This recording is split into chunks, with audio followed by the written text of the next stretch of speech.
We have seen all the components related to the architecture of the neural network, namely the number of hidden layers, the number of neurons, the type of activation function, and the type of output units.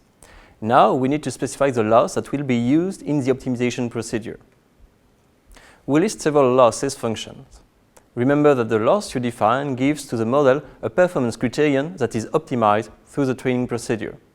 So the choice of the loss depends on the type of the output and on the type of errors you are willing to make.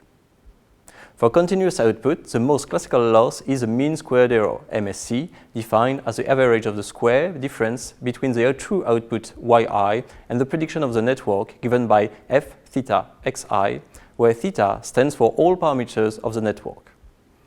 Similarly, you can choose a mean absolute error, MAE, defined as the average of the absolute value of the difference between yi, the true output, and the prediction f theta xi.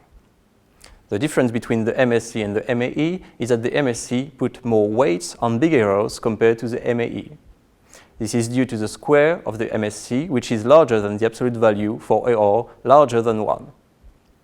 Therefore, optimizing a network with the MSE should produce a smaller number of observations for which the prediction is very incorrect, but could potentially lead to a larger number of observations where the error is small, compared to the same network optimized with the MAE. For a discrete output, the most classical loss is a 0-1 loss counting 1 when the data is incorrectly classified and 0 otherwise. As mentioned before, this loss cannot be used for optimization purposes since it has a derivative which is 0 almost everywhere. Using this loss inside a gradient-based procedure would lead to no parameter updates.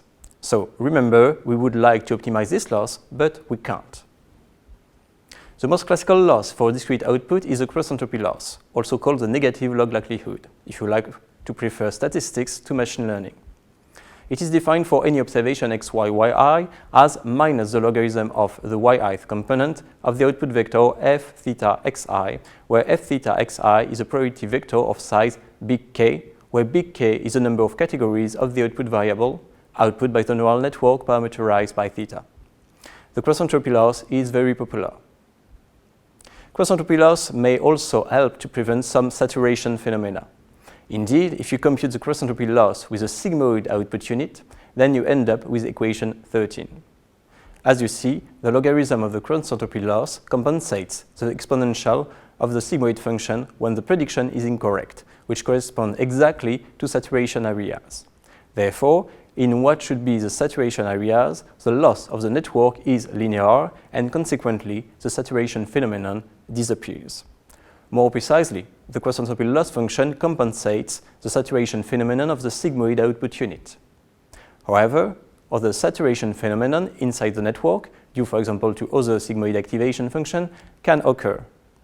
Note that the same reasoning holds for the cross-entropy loss used with the softmax output unit, since the softmax function contains also exponentials, which compensates with the logarithm of the loss.